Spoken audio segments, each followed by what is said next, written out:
sampaikan di Banda Aceh. Kebetulan 23 kamera hadir di sana, dan saya tanyakan secara langsung kepada pemuda yang kami utus. Ternyata masalah ini tidak muncul, artinya klarifikasi secara, tapi tidak mempunyai betul, tidak ada hasil keputusan itu. Bulan November 2011 muncul isu akan terjadi penyegelan gereja di Kabupaten Aceh Singkil. Isu tersebut kemudian mulai mencuat pada tanggal 28 April 2012. Ada sekelompok ormas Islam yang menyebut dirinya FPI atau Front Pembela Islam berdemonstrasi di depan kantor Bupati Kabupaten Aceh Singkil. Pada saat itu mereka menuntut agar pemerintah menertibkan gereja-gereja yang semakin banyak di Kabupaten Aceh Singkil. Bupati Aceh Singkil membuat edaran kepada umat Kristen untuk menertibkan kegiatan di gereja pada tanggal 28 April 2012. Kapolres Aceh Singkil memberikan waktu 3 kali 24 jam untuk menutup gerejanya sendiri. Pada 1 Mei 2012, tim monitoring pemerintah beserta FPI, Satpol PP, dan kepolisian bergabung untuk menyegel gereja-gereja di Aceh Singkil. Perlawanan dari masyarakat pun terjadi, khususnya di GKBP Sihantas.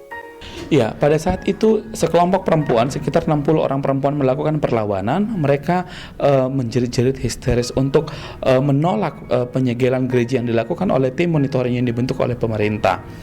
Sampai pada saat itu juga satu orang perempuan akhirnya pingsan.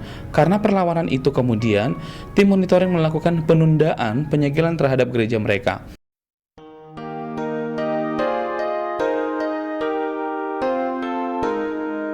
Tim monitoring berhasil menyegel 15 gereja dan 1 rumah ibadah agama lokal Paham Bay. Akibatnya jemaat gereja mengalami ketakutan untuk melakukan ibadah atau kebaktian. Keputusan ketika keisi dialogi masalah. Sampai di sini sebenarnya persoalan belum selesai karena pemerintah itu memberikan ultimatum sekitar 2 minggu karena 3 kali 24 jam mereka nggak bisa penuhi.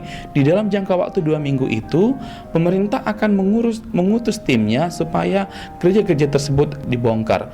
Kenapa ini dibongkar? Karena pemerintah menganggap bahwa jemaat-jemaat atau umat Kristen yang ada di Aceh Singkil itu melanggar perjanjian pada tahun 1979, di mana pada saat itu terjadi konflik antara Kristen dengan Islam yang berdampak terhadap pembakaran gereja di sana, dan kemudian dibuatlah perjanjian yang anehnya perjanjian tersebut justru membatasin gerak umat Kristen untuk beribadah dan mendirikan rumah ibadah.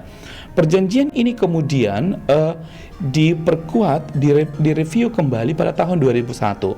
Di tahun 2001 sama seperti pada tahun 1979, mereka hanya mengukuhkan kembali bahwa pemerintah Aceh Singkil itu hanya mengakui 1 gereja dan 4 undung-undung. Undung-undung itu semacam musola.